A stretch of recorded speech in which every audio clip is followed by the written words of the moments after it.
चलिए प्लीज। अच्छा चैप्टर है और इसके ये मान के चलिए क्या, ये मान के चलिए 10 और 30 मार्क्स का चैप्टर है ये। सेक्शन बी में भी आता है और सेक्शन सी में भी आता है ये। 30 मार्क्स का चैप्टर है ये बेटा, और बहुत इजी चैप्टर है। ठीक है, एक ही तरह के क्वेश्चन है, हर क्वेश्चन में एक ही काम करना है आपको, जर्नल एंट्रीज और बैलेंस शीट ड्रॉ करनी है। Journal entries balance sheet, journal entries balance sheet, तो एक ही तरह के क्वेश्चन है, अलग अलग कैटेगरीज के क्वेश्चंस नहीं है।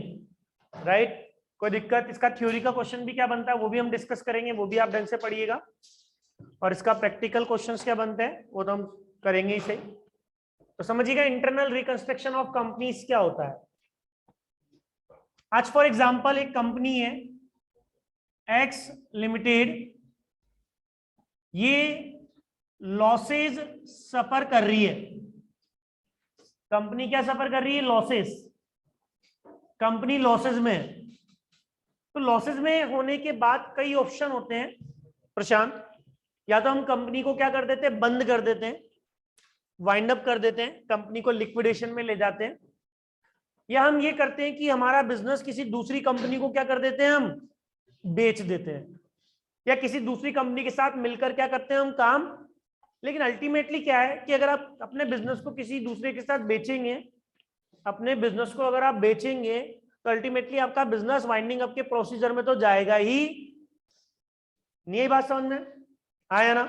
आज जैसे ये एक्स लिमिटेड, इसने वाई लिमिटेड ने इसको खरीद लिया, इसको वाई लिमिटेड ने क्या कर लिया, टेक ओवर कर लिया। राइट, तो अल्टीमेटली एक्स लिमिटेड को तो बंद होना ही पड़ेगा ना। आया ना?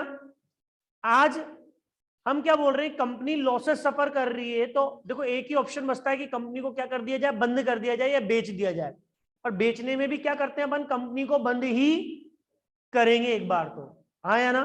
क्योंकि लाइक जब आप सेल करेंगे तो आपको अपने किताबें, बुक्स ऑफ अकाउंट्स क्या करनी पड़ेंगी, बंद करनी पड़ेंगी, और वो सारे अकाउंट्स किसमें मर्ज करने पड़ेंगे, नई कंपनी में। यही बात समझ में? या जो कंपनी एक्वायर कर रही है उसमें मर्ज करने पड़ेंगे। लेकिन इंटरनल रिकंस्ट्रक्शन में हम कंपनी को वाइंड अप नहीं करते हैं, हम इसको इंटरनली क्या करते हैं बेटा, इंटरनली क्या करेंगे, री ऑर्गेनाइज करेंगे, इंटरनली रिकंस्ट्रक्ट करेंगे। तो पहले तो मुझे यहां पर यह समझना पड़ेगा कि सर लॉसेस से मतलब क्या है, और ऐसे कैसे लॉसेस हो गए, या कंपनी की ऐसी कौन सी पोजीशन आ गई कि लॉसेस होते ही हम उसको इंटरनल रिकंस्ट्रक्शन स्कीम में ले जाएं। इंटरनल रिकंस्ट्रक्शन स्कीम में बेसिकली किया क्या जाता है ये भी हमको समझना पड़ेगा। ये बात समझ में? तो सबसे पहले मैं यहाँ डिस्क्राइब कर रहा हूं बेटा कि लॉसेस से मतलब क्या है, बात समझ में आएगी। फिर हम देखेंगे कि इंटरनल रिकंस्ट्रक्शन स्कीम की जरूरत क्यों पड़ी, और फिर देखेंगे कि इंटरनल रिकंस्ट्रक्शन स्कीम में किया क्या जाता है। करेक्ट बेटा? तो चलिए सबसे पहले मैं लॉसेस को समझा रहा हूं। मान लो ये हमारी बैलेंस शीट है, ये बैलेंस शीट है, ये बैलेंस शीट में शेयर कैपिटल नजर आ रही है, और शेयर कैपिटल नजर आ रही है 1 लाख रुपए की। क्रेडिटर्स नजर आ रहे हैं 50,000 के। आपकी फिक्स्ड एसेट नजर आ रही है 50,000 की। करंट एसेट नजर आ रही है 30,000 की। प्रॉफिट एंड लॉस का बैलेंस नजर आ रहा है 50, और गुडविल नजर आ रही है कितने की, 20,000 की। ये 1.5 लाख रुपए एसेट साइड, 1.5 लाख रुपए लायबिलिटी साइड। ठीक है? राइट। तो मैं आपसे पूछना चाह रहा हूं इस बैलेंस शीट में लॉस कितना है, बैलेंस शीट में लॉस कितना है बताइए। चलिए इससे समझिएगा, ये बैलेंस शीट, ये हमारी शेयर कैपिटल है कितने की बेटा, 1 लाख रुपीस की। आपको पता है कि पैसा जाकर कहां इन्वेस्ट होता है, या तो फिक्स्ड एसेट्स में या करंट एसेट्स में। मेरी फिक्स्ड एसेट्स मान लो 70,000 की है, और ये करंट एसेट्स कितने की है, 30,000 की है। चलिए 1 साल बाद, आफ्टर 1 ईयर, अगर आपकी पोजीशन ऐसी होती, 1 साल बाद आपकी पोजीशन ऐसी होती कि शेयर कैपिटल कितनी है, ये तो 1 लाख ही रहेगी, अगर आपने कोई भी कैपिटल इशू नहीं करी है तो। आपकी फिक्स्ड एसेट 60,000 होगी, मान लो हमने डेप्रिसिएशन लगा दिया इस पे 10,000 का, और करंट एसेट्स बढ़कर 60,000 होगी। अब बताइए पोजीशन क्या है कि ये प्रॉफिट की है लॉस की है? आपने लगाया 1,00,000 रुपए, नजर आ रहा है 1,20,000, तो ये पोजीशन किसकी बेटा? प्रॉफिट एंड लॉस की है, 20,000 का प्रॉफिट है, कोई दिक्कत? लेकिन अगर ये पोजीशन कुछ ऐसे होती, अगर ये पोजीशन कुछ ऐसे होती लाइक दिस, कि शेयर कैपिटल कितनी 1,00,000, आपकी फिक्स्ड एसेट डेप्रिसिएशन लगाने के बाद 60,000, और करंट एसेट कितनी है 20,000 ही रहेगी, तो आपने लगाए तो 1,00,000, लेकिन नजर कितने आ रहे हैं? 80,000 ही नजर आ रहे हैं टेंजिबल एसेट्स में। तो जो नजर नहीं आ रहा है वो क्या है? लॉस है कितने का? 20,000 का। हाँ या ना? इसमें कोई डाउट? तो हम कैसे पहचानते, सुनना ध्यान दीजिएगा। A part of capital employed, losses या लॉस कैपिटल से मतलब क्या है बेटा? लॉसेज या लॉस कैपिटल से क्या मतलब है, देखिएगा ढंग से। A part of capital employed, मतलब कैपिटल एम्प्लॉयड का एक पार्ट। अच्छा, कैपिटल एम्प्लॉयड मतलब चाहे पैसे खुद ने लगाए हो चाहे बाहर वालों ने लगाए हो। आज मैं 50,000 रुपए का उधार माल खरीद के लेकर आया क्रेडिटर से, और जब मैंने उसको बेचा 30,000 में बिका, 20,000 रुपए कम आए, तो लॉस नहीं है क्या मेरा? है ना? भले ही पैसा मैंने लगाया चाहे किसी दूसरे से उधार लेकर मैंने बिजनेस में लगाया, लॉस तो हो गया। तो कैपिटल एम्प्लॉयड का मतलब क्या है? चाहे खुद का पैसा हो चाहे बाहर वालों का पैसा, जो अभी आपने बिजनेस में लगा रखा है, चाहे खुद का हो चाहे बाहर वालों को हो, अगर वो नजर नहीं आ रहा है, तो जो पार्ट नजर नहीं आ रहा है वो क्या है? लॉस कैपिटल है। क्या है? तो part of capital employed which are represented by, which are represented by intangible and or fictitious asset। intangible और fictitious मतलब कैपिटल एम्प्लॉयड का वो पार्ट जो कि आपकी इंटेंजिबल या फिक्टिशियस एसेट रिप्रेजेंट कर रही है। आज मैंने यहां लगा रखे हैं 1,50,000, लेकिन नजर कितने आ रहे हैं बेटा? 80,000 ही नजर आ रहे हैं। क्या ये कोई एसेट है क्या? ये फिक्टिशियस एसेट है? ये क्या है? इंटेंजिबल एसेट्स है। तो ये 70,000 का क्या हो गया हमारा? ये लॉस है। इस बैलेंस शीट में 70,000 का लॉस है। आया ना? या इसको हम ऐसे भी डिफाइन कर सकते हैं बेटा, a part of capital employed, a part of capital employed which are not represented by, which are not represented by tangible asset, जो कि टेंजिबल एसेट रिप्रेजेंट नहीं कर रही हैं। मतलब आपने लगाया बेटे 1,50,000 रुपए लगाया, नजर कितना आ रहा? 80,000, जो कि टेंजिबल एसेट रिप्रेजेंट कर रही है, और टेंजिबल एसेट कितना रिप्रेजेंट नहीं कर रही है? 70,000, जिनको इंटेंजिबल या फिक्टिशियस एसेट प्रेजेंट कर रही हैं। तो इसका मतलब क्या है? सुनना, छोटी सी स्टोरी, कि अगर आपकी बैलेंस शीट में इंटेंजिबल एसेट नजर आ रही है बेटा, क्या नजर आ रही है? या आपकी बैलेंस शीट में क्या नजर आ रहा है? फिक्टिशियस एसेट नजर आ रही है, इसका मतलब क्या है? लॉस। वो पार्ट लॉस हो चुका है। लाइक फिक्टिशियस एसेट में क्या क्या, जैसे प्रॉफिट एंड लॉस का डेबिट बैलेंस, ये लॉस है। ये तो हम बचपन से सीखते हैं, प्रॉफिट एंड लॉस का डेबिट बैलेंस अगर बैलेंस शीट में नजर आ रहा है तो क्या है वो? कंपनी में और क्या क्या नजर आती है fictitious asset? Like share issue expenses. Share issue मतलब आपने खर्चे कर दिए लेकिन अभी तक राइट ऑफ नहीं किए हैं। आपकी बैलेंस शीट में क्या नजर आ रहे हैं बेटा? प्रिलिमिनरी एक्सपेंसेस नजर आ रहे हैं। क्या नजर आ रहे हैं? प्रिलिमिनरी एक्सपेंसेस नजर आ रहे हैं। आपकी बैलेंस शीट में अंडर राइटिंग कमीशन नजर आ रहा है। क्या नजर आ रहा है? अंडर राइटिंग कमीशन नजर आ रहा है बेटा। हाँ है ना? आपने कमीशन पे कर दिया लेकिन अभी तक राइट ऑफ नहीं किया। आपकी बैलेंस शीट में discount on issue of debentures नजर आ रहा है, आपने अभी तक उसको राइट ऑफ। आपकी बैलेंस शीट में डेफर्ड रेवेन्यू एक्सपेंडिचर नजर आ रहे हैं। क्या नजर आ रहे हैं? डेफर्ड रेवेन्यू एक्सपेंडिचर समझते हैं, like heavy advertisement, like advertisement suspense का बैलेंस वो नजर आ रहा है, तो ये फिक्टिशियस एसेट है। इसका मतलब ये है कि ये पार्ट आपका क्या हो चुका है? लॉस्ट हो चुका है। क्या हो चुका है? और अगर आपकी बैलेंस शीट में क्या नजर आ रही है?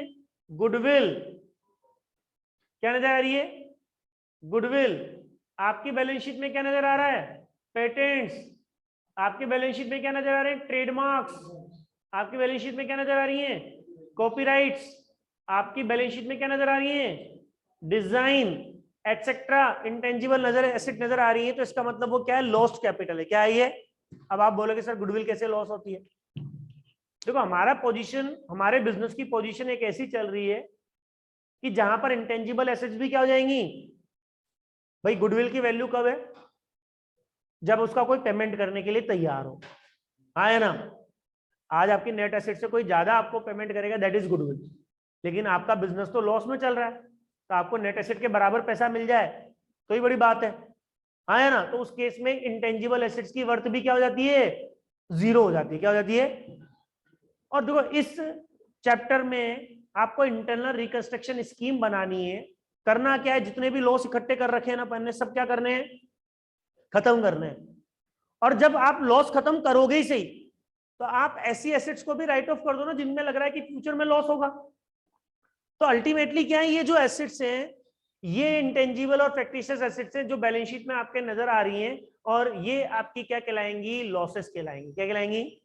तो पहले क्वेश्चन का आंसर तो हमें समझ में आ गया कि अगर कंपनी लॉस सफर कर रही है तो हम उसको बंद नहीं करेंगे, इंटरनली क्या करेंगे? रीऑर्गेनाइज करेंगे। तो मैंने क्या बताया था कि लॉसेस से मतलब क्या है? तुमने कहा लॉसेस से मतलब क्या है? कि अगर आपकी बैलेंस शीट में क्या क्या नजर आ रहा है? बोलो बेटा। इंटेंजिबल एसेट्स या क्या नजर आ रही है? चैप्टर बहुत इजी है, जिसने पढ़ रखा है उसको पता ही है बेटा इजी है चैप्टर। बट थोड़ा सा क्या, हमको एक दो दिन क्लासेस, 2 दिन की क्लास आपको ढंग से पढ़नी है, फिर उसके बाद चैप्टर इजी हो जाएगा। जो चैप्टर के बेसिक कॉन्सेप्ट हैं वो आपको समझने पड़ेंगे, एंट्री समझनी पड़ेंगी। कोई दिक्कत? तो ये चीज समझ में आ गई? इसमें कोई डाउट हो तो बताइए। तो नोट कर लीजिएगा इसको। ये डेफिनेशन नोट कर लो, ये आइटम्स नोट कर लो। ये डेफिनेशन नोट कर लो, ये आइटम्स को नोट कर ही लीजिए एटलीस्ट। ठीक है? जिससे हमें पता लग जाएगा कि लॉसेस क्या है। ठीक? भले आप ये नोट करें नहीं करें, मेनली लॉसेस और लॉस कैपिटल की डेफिनेशन नोट कर लो बंधन। लॉसेस और लॉस कैपिटल की डेफिनेशन नोट कर लो, और इंटेंजिबल एसेट और फिक्टिशियस एसेट्स के नाम लिख लो ये। ठीक है? लिखिएगा। यामिनी, इसमें कोई डाउट बेटा?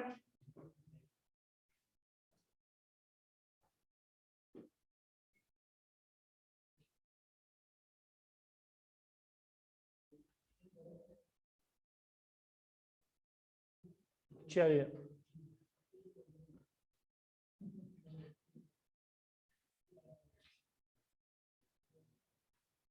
ईशान, तू ध्यान देना बेटा, इन तीनों का पढ़ा हुआ चैप्टर है।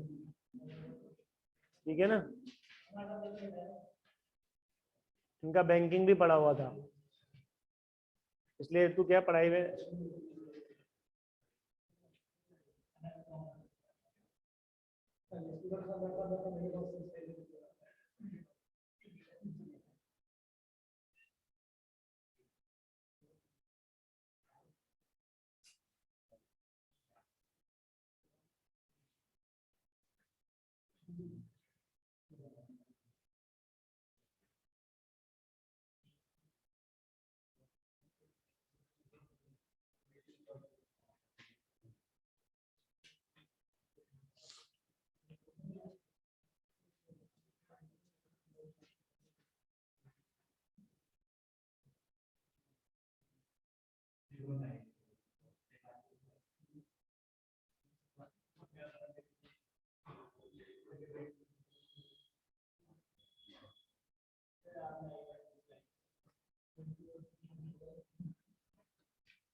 अरे नालायको,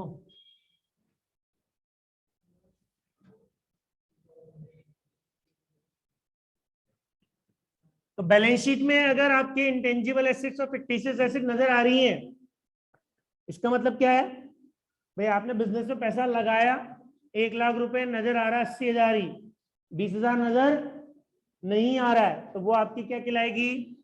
लॉस्ट कैपिटल कहलाएगी, लॉसेस कहलाएगी। ठीक है? तो अगर आपकी बैलेंस शीट में goodwill, patents, trademark, copyright, right, share issue expenses, formation expenses, underwriting commission, preliminary expenses, ये सब आइटम नजर आ रहे हैं तो इसका मतलब क्या है? लॉस।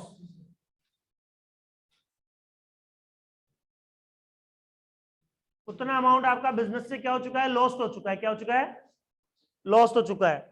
ठीक है, goodwill, patent, trademark, copyright, design, profit and loss का debit balance, share issue expenses, preliminary expenses, underwriting commission, discount on issue debenture, deferred revenue expenditure etcetera और लगा दिया मैंने। ठीक है,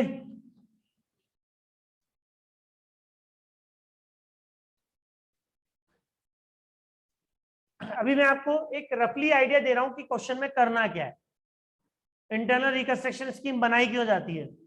ठीक है, फिर उसके बाद हम इस चैप्टर के जो थ्योरेटिकल पॉइंट्स है उनको डिस्कस करेंगे और फिर क्वेश्चंस पर आएंगे। ठीक है,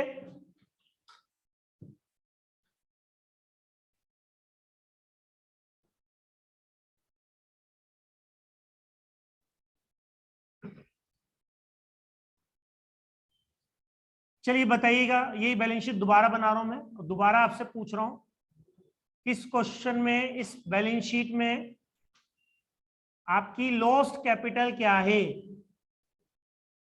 आपकी लॉस्ट कैपिटल क्या है? लॉसेस क्या है?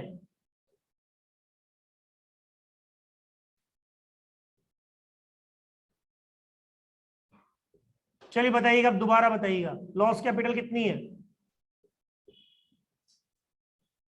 कितना लॉस इकट्ठा हो चुका है इस बैलेंस शीट में? हाँ संस्कार, कितना लॉस इकट्ठा हो चुका है इस बैलेंस शीट में? 70,000 का लॉस इकट्ठा हो चुका है बेटा, ये 70,000 की लॉस कैपिटल है। अब देखिए करना क्या है, आपको इंटरनल रिकंस्ट्रक्शन की स्कीम बनानी है। क्यों बनानी है उसका रीजन भी समझ लीजिए प्लीज। देखिए हमारा बिजनेस एक ऐसे लेवल पर काम कर रहा है, एक ऐसी सिचुएशन पे काम कर रहा है, सीधा सा कॉन्सेप्ट समझिएगा, अगर हम बिजनेस को आगे कैरी ऑन करें, अगर हम बिजनेस को आगे चलाते रहें, बंधन इसको चलाते रहें, ठीक है उत्कर्ष, तो ये लॉसेस क्या होते जाएंगे बेटा? ये लॉसेस क्या होते जाएंगे और बढ़ते जाएंगे, कम नहीं होंगे। ये टेंजिबल एसेट्स भी धीरे धीरे किसमें कन्वर्ट होती जाएंगी? फिक्टिशियस एसेट्स, इंटेंजिबल एसेट्स में कन्वर्ट होती जाएंगी। इसका एक सीधा सा रीजन है, सीधा सा लॉजिक है कि आपने अपने बिजनेस में फिक्स कॉस्ट क्या कर ली है? बहुत ज्यादा कर ली है। फिक्स कॉस्ट का सीधा सा कॉन्सेप्ट होता है कि आप बिजनेस करो चाहे मत करो, ये तो आपको पे करना ही पड़ेगा। और आज की पोजीशन में हम ये देख रहे हैं मार्केट में कि लाइक ये पोजीशन आ ही रही है, आ रही नहीं आ रही है। आज जितने बड़े बड़े कोचिंग इंस्टीट्यूट्स हैं, राइट, ठीक है, नो डाउट कुछ तो प्रॉफिट मेकिंग से, नो डाउट अभी भी प्रॉफिट कमा रहे हैं, लेकिन कुछ इंस्टीट्यूट्स ऐसे हैं जिनकी फिक्स कॉस्ट क्या हो चुकी है? बहुत बढ़ चुकी है। फिक्स कॉस्ट क्या हो चुकी है? बहुत बढ़ गई है, हाँ या ना? लेकिन उनकी रेवेन्यूज क्या हो रही है? तो वो तो पे करनी ही पड़ेगी ना, वो कहीं जाएगी क्या? अब आप कमा कितने रहे हो? मान लो 1 करोड़ और खर्चा कितना हो रहा है? तो हर साल आपको 1 करोड़ का क्या हो रहा है? नुकसान हो रहा है ना। तो वो नुकसान कहां से होगा? ये टेंजिबल एसेट्स भी किसमें कन्वर्ट होती जाएंगी? धीरे धीरे इंटेंजिबल और फिक्टिशियस एसेट्स में क्या होती जाएगी? कन्वर्ट होती जाएगी। ये बात समझ में? हमारा बिजनेस एक ऐसे लेवल पर पहुंच चुका है, राइट। मैं एग्जांपल देता भी हूँ बेटा, क्लास में कई बार देता हूँ एग्जांपल्स। लाइक मैं जिस इंस्टीट्यूट पे पहले काम किया करता था, राइट, बात समझ में ही नहीं आई? मतलब उसकी फिक्स कॉस्ट क्या थी? फिक्स कॉस्ट क्या थी? बहुत ज्यादा थी। लाइक हम लगभग ये मान के चले 25 to 30 एकेडमिक स्टाफ था, 25 से 30 पढ़ाने वाले थे टीचर, और उनकी सैलरीज भी क्या थी? किसी की सैलरीज 24 लाख पर एनम, किसी की 30 लाख पर एनम, किसी की 18 लाख पर एनम। तो एक सैलरी का यूं मान के चले कम से कम 1.5 करोड़ की सैलरी जाती थी साल की, टीचिंग स्टाफ की। नॉन एकेडमिक स्टाफ था, नॉन एकेडमिक स्टाफ था, लाइक एक टाइम पर 2 बिल्डिंग इंचार्ज, सुबह की शिफ्ट के शाम की शिफ्ट के 4 बिल्डिंग इंचार्ज हो गए। हर टाइमिंग पर 4 अटेंडेंट होते थे, सुबह 4 शाम को 4, 8 अटेंडेंट हो गए। रिसेप्शन पे 4 जने, कैशियर, स्टडी मटेरियल में 5-6 जने बैठे जहाँ टाइपिंग का काम होता था, बिजनेस डेवलपमेंट के 2 आदमी थे, ऑपरेशन के 2 आदमी थे। नहीं है बात समझ में? एक आदमी टाइम टेबल ही बनाता रहता था, बस उसका काम ही यही था। और सैलरी सुनो तो सैलरी 40-50 हजार रुपए मंथली सैलरीज। तो लगभग ये मान के चलो साल की 2 करोड़ की सैलरीज क्या करता था इंस्टीट्यूट पे करता था। इसके अलावा फिर बिल्डिंग का किराया 6 से 7 लाख रुपए पर मंथ बिल्डिंग का किराया, तो लगभग कितना हो गया अगर देखा जाए तो 70 से 80 करोड़ रुपए बिल्डिंग का किराया, 70 से 80 लाख रुपए बिल्डिंग का किराया। अब कॉमर्स इंस्टीट्यूट में इतनी बड़ी कॉस्ट, इलेक्ट्रिसिटी राइट, और दूसरे बहुत सारे एक्सपेंसेस जो कि फिक्स्ड बेसिस पर आपको क्या करने पड़ते हैं, पे करने पड़ते हैं, गार्ड, बात समझ में नहीं आई राइट। तो ये एक्सपेंसेस इतनी बड़े हैं, इतनी कॉस्ट है कि कोटा के अगर सारे कॉमर्स के स्टूडेंट भी इकट्ठे कर लिए जाए ना उस कोचिंग में, तब भी क्या हो, तब भी लॉस हो राइट। हाँ है ना। और वो लॉस धीरे धीरे धीरे इकट्ठा होते होते 8-9 साल में कम से कम ये मान के चलो 14 से 15 करोड़ का लॉस हो गया इकट्ठा होता होता। अब फिर भी अभी इंस्टीट्यूट चल रहा है, बात समझ में आई नहीं, फिर भी इंस्टीट्यूट क्या कर रहा है, अभी भी चल रहा है, और वही कॉस्ट एज इट इज है। बट एकेडमिक स्टाफ की कॉस्ट क्या हो चुकी है, थोड़ी बहुत कम हो चुकी है। बाकी अभी भी कॉस्ट वैसी, ये बिल्डिंग है, नॉन एकेडमिक स्टाफ भी यही सही राइट। और अभी भी रेवेन्यूज अगर मान के चलो साल की ये मान के चलो लाख रुपए रेवेन्यू भी नहीं होगी, अगर हम कैलकुलेट करने बैठेंगे तो साल की लाख से 1.5 लाख रुपए रेवेन्यूज भी नहीं होगी, लेकिन चल रहा है। तो क्या होता है सिस्टम कि लाइक आपके फिक्स कॉस्ट, अब देखो उस बिजनेस को तो क्या होता है पीछे से सपोर्ट मिल रहा है, आप दूसरे डिवीजन से कमा रहे हैं, तो वो अभी तक चल भी रहा है राइट। हाँ है ना। लेकिन अगर आपको पीछे से सपोर्ट नहीं है तो अल्टीमेटली आप बिजनेस क्या करोगे, बंद ही करोगे। एक सोल प्रोप्राइटरी, एक पार्टनरशिप बिजनेस, ठीक है, या मान लो एक कंपनी भी है, अगर इस स्ट्रक्चर पे काम कर रही है तो अल्टीमेटली क्या करेगा, अपना बिजनेस बंदी करेगा। तो 1 साल का 2 साल भी नहीं चलाएगा, 1-2 साल भी नहीं चलाएगा, वो चलते चलते 8-9 साल हो गए, 10 साल हो गए। नहीं है बात समझ में? तो सुनना, इंटरनल रिकंस्ट्रक्शन स्कीम की जरूरत क्यों पड़ती है, सुनिएगा। छोटा सा रीजन, हम एक ऐसे लेवल पर काम कर रहे हैं कि अगर हम बिजनेस को आगे कैरी ऑन करते रहे तो हमारे लॉसेस क्या होते जाएंगे, और या तो हमें क्या करना पड़ेगा, लार्ज स्केल पे जाना पड़ेगा, मतलब अब आपको मार्केट क्या करना पड़ेगा, बढ़ाना पड़ेगा राइट। अच्छा हमने भी बढ़ाया था राइट, जयपुर सेंटर खोला था, इंदौर सेंटर खोला था, लेकिन अल्टीमेटली वहां पर भी वही थ्योरीज, आपने फिक्स कॉस्ट क्या कर ली, बहुत ज्यादा पाल ली। लेकिन सेंटर खोलने के जो तरीके होते हैं उन तरीकों से सेंटर नहीं खोला गया, आपने वहीं की फैकल्टीज को लिया, हायर पैकेज दिया, तो अल्टीमेटली फिक्स कॉस्ट वहां सेंटर्स की भी क्या हो गई, बढ़ गई, और रेवेन्यूज उसके कंपैरिजन में कम थी, तो वहां से भी क्या आ रहे थे, लॉसेज ही आ रहे थे। ठीक है, तो आपको क्या करना पड़ेगा, लार्ज स्केल पे जाकर काम करना पड़ेगा, लेकिन लार्ज स्केल पे जाने के लिए आपको क्या चाहिए, पैसा चाहिए, फंड चाहिए, और आपकी बैलेंस शीट में क्या नजर आ रहे हैं, आपको कोई पैसा देगा नहीं। तो अल्टीमेटली आप एक ऐसे चक्रव्यूह में फंस चुके हैं, सुनिएगा, ध्यान दीजिएगा।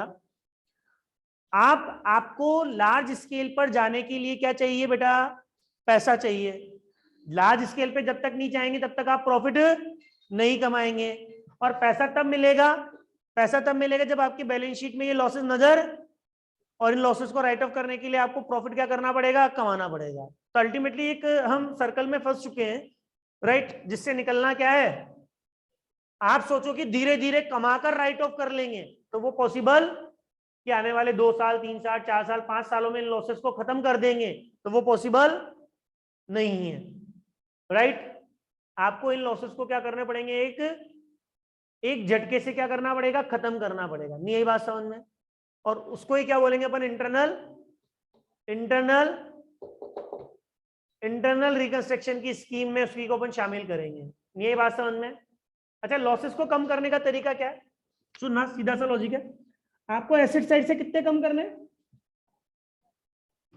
70,000 हटाने ना, तो आपको एसेट साइड ही क्या करने पड़ेंगे, या तो 70,000 बढ़ाने पड़ेंगे, या लायबिलिटी साइड क्या करने पड़ेंगे, आपको 70,000 क्या करना पड़ेगा।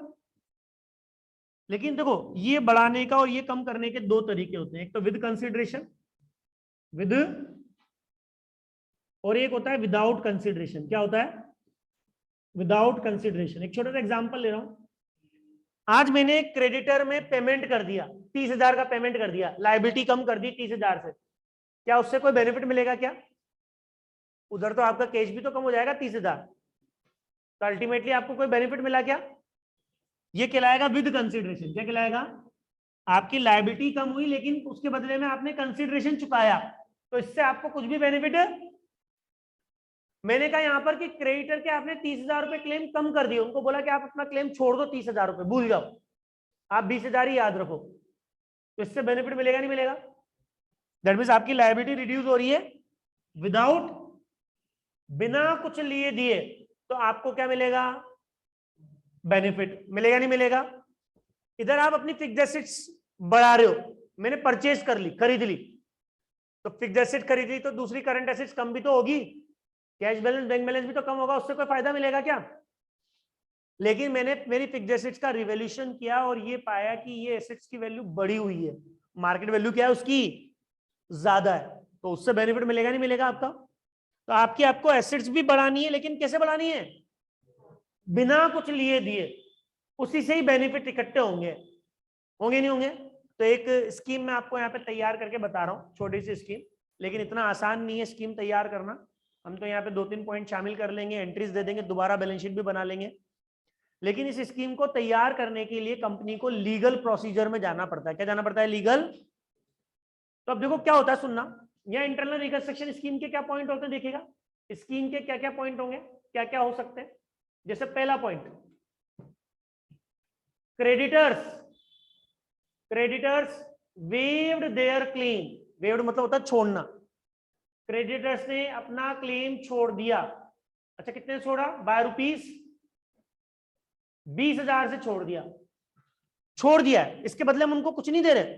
अब आप बोलोगे सर वो क्लेम क्यों छोड़ेंगे, तो हम बता देते हैं, सीधा सा लॉजिक है। देखो हम किसकी बात कर रहे हैं? कंपनीज की, और कंपनीज में कंपनी की लायबिलिटी लिमिटेड होती है। क्या होती है? आज बिजनेस की एसेट्स, बिजनेस की लायबिलिटीज को मेट आउट करने के लिए सफिशिएंट नहीं है, तो मालिक अपने पर्सनल सोर्सेस से पैसा नहीं लाते हैं। ये बात समझ में? तो उनको बोलेंगे भाई आप अपना थोड़ा सा क्लेम कम करिए जिससे ये लॉसेस खत्म करें, नया पैसा मार्केट से लेकर आए, फिर धीरे धीरे कमाना चालू करें, फिर आपको भविष्य में कोई दूसरा बेनिफिट हम दे देंगे, बट प्रेजेंटली आप अपने क्लेम को क्या करिए? कम करिए। ये बात समझ में? और नहीं तो वो बोलेंगे हम तो नहीं कर रहे कम, ठीक है चलने तो ऐसे धीरे धीरे ये टेंजिबल एसेट्स भी किसमें कन्वर्ट होती जाएंगी? खर्चे होंगे, लॉसेस में बढ़ते जाएंगे, बासन में आएंगे, फिर वसूल लेना, आप किससे वसूलोगे? तो अल्टीमेटली उनको अपने क्लेम को क्या करना पड़ेगा? तो जब बाहर वाले कम कर रहे हैं तो मालिक क्यों नहीं कम करे? तो shareholders waived their claim, shareholder ने अपना क्लेम कम किया, कितने से कम किया? By rupees. ये शेयर होल्डर ने अपना क्लेम कर दिया 40,000 से कम, तो कितने का बेनिफिट हो गया इकट्ठा? 60,000 का। चाहिए कितने का? 70 का। तो एक और पॉइंट जैसे हमने यहाँ पे ले लिया कि फिक्स्ड एसेट्स बैलेंस शीट में कितनी नजर आ रही है? मान लो लेने बिल्डिंग थी, इनकी वैल्यू तो बढ़ती है, अप्रिशिएट वैल्यू, एप्रिशिएटेड एसेट्स है तो बढ़ने वाली एसेट्स है, और हमने वास्तव में इसका फेयर वैल्यूएशन किया मार्केट में, और फेयर वैल्यूएशन इसका 70,000 नजर आ रहा है। देखो आप देखो वैसे ही आप अदर में, राइट, लॉसेज में, फिर अगर आप इंटरनल रिकंस्ट्रक्शन स्कीम बनाते समय अगर ऐसे पॉइंट शामिल कर देते हैं जो कि फेयर नहीं है, सच्चे नहीं है, राइट, तो फिर आपको भविष्य में वापस वही दिक्कत आनी है। तो आप वही काम करें जो कि क्या है? फेयर है। आज आपकी फिक्स्ड एसेट्स की वैल्यू बढ़ रही है तो ही बढ़ाओ, अननेसेसरी मत बढ़ाओ, अननेसेसरी बढ़ाओगे तो भविष्य में वापस दिक्कत आएगी आपको। तो fixed assets are revalued by rupees 70,000, तो 50,000 की एसेट्स को 70,000 पे रीवैल्यूड किया तो 20,000 का क्या हो गया? बेनिफिट। तो अब सुनना, ये और ये क्वेश्चन का पार्ट होता है। किसका पार्ट होता है बेटा? क्वेश्चन में आपको पुरानी बैलेंस शीट गिवन होगी और इंटरनल रिकंस्ट्रक्शन स्कीम के पॉइंट गिवन होंगे in each and every question. Her question में ये गिवन होगा बेटा, पॉइंट को आपको ढंग से समझना है, बैलेंस शीट को गौर से देखना है।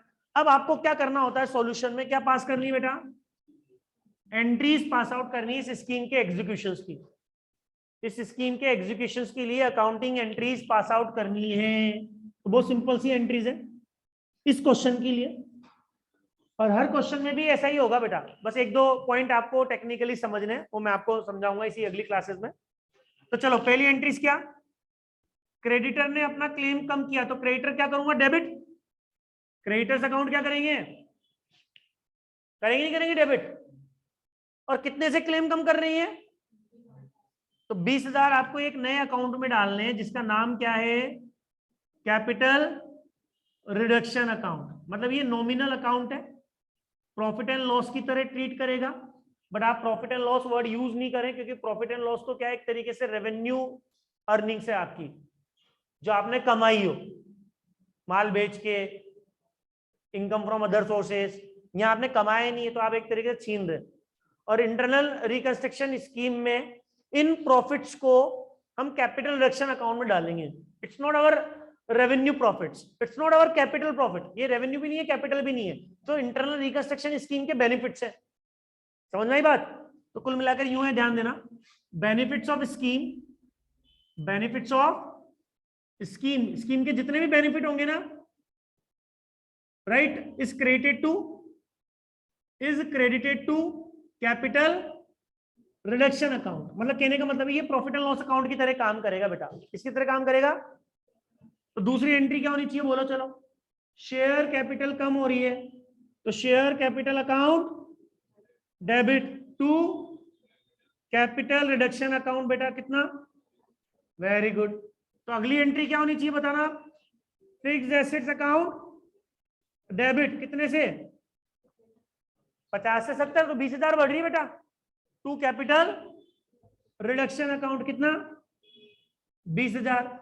अब देखो कैपिटल रिडक्शन कितना इकट्ठा हो गया बेटा हमारे पास में? 20, 40, 60 और 20, 80,000 का बेनिफिट इकट्ठा हो गया। अब क्वेश्चन बोले चाहे नहीं बोले, आपको ये लॉस्ट कैपिटल क्या करनी पड़ेगी? खत्म करनी ही। क्वेश्चन बोलता है तो वेल एंड गुड, नहीं बोलता तो भी खत्म करना है आपको, क्योंकि स्कीम इसलिए बना रहे हैं कि ये लॉसेस खत्म। तो एंट्री क्या होगी? अगली एंट्री बोलना, कैपिटल रिडक्शन दिया, कर दो पूरा 80,000,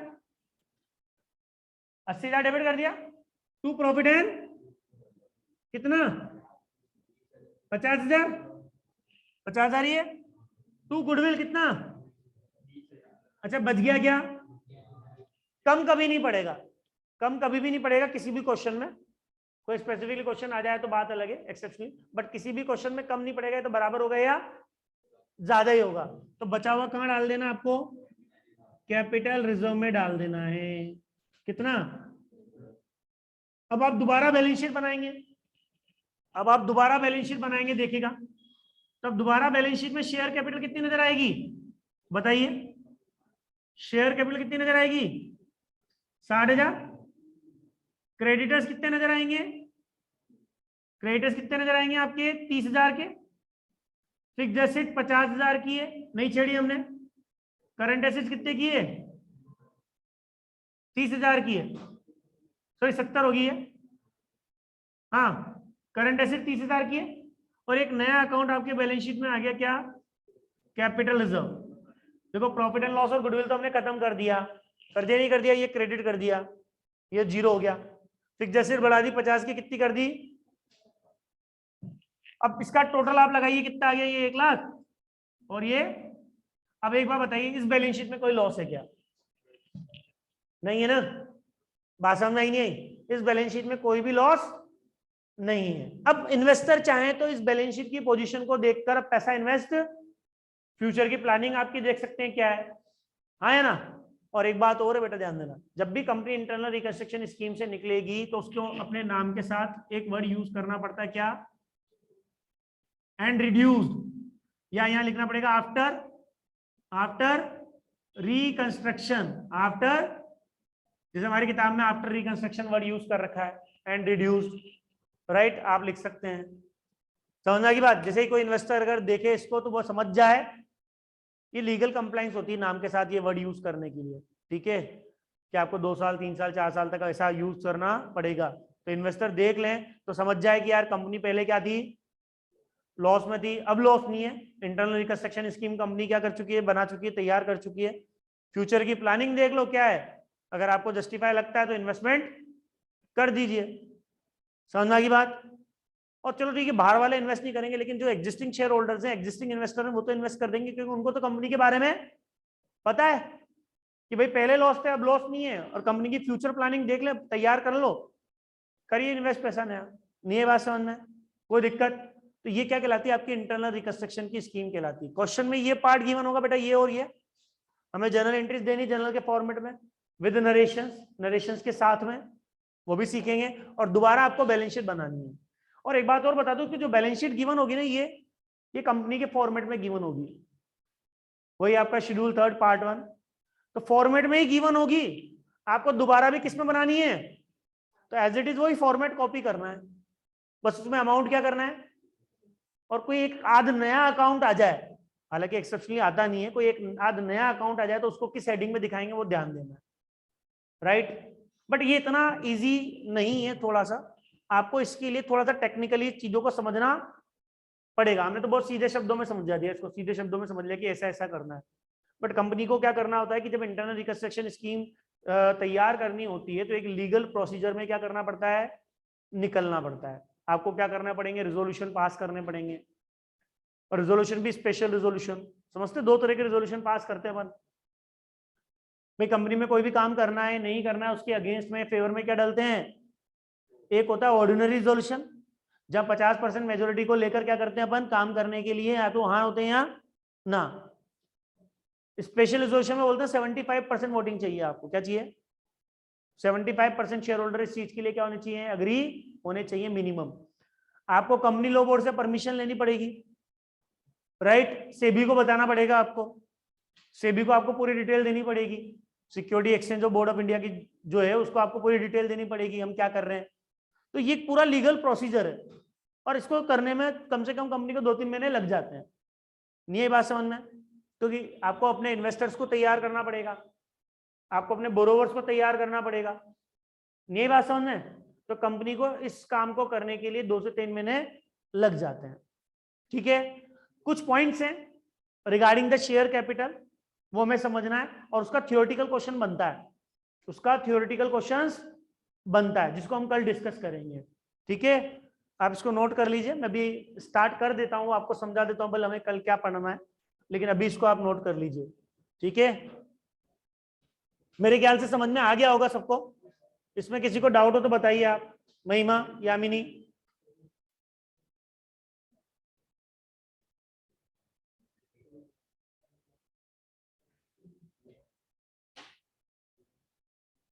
यामिनी? चलिए ठीक है बेटा, मिटा दूं मैं इधर। राहुल?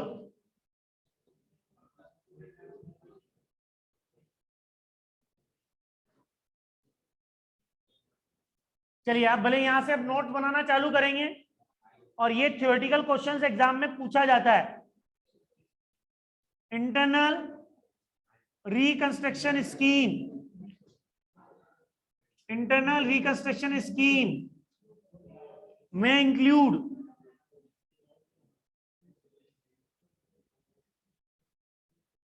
पहला ऑल्ट्रेशन इन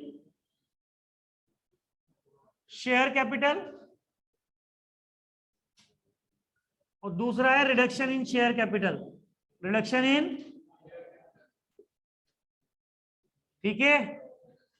ये कंपनीज एक्ट की 2 सेक्शन है जो हमें समझनी है, राइट। इसमें 4 पॉइंट है, इसमें आपके 3 पॉइंट हैं, उनको समझना है। क्वेश्चन में स्पेशली बोल दिया जाता है define alteration of share capital, define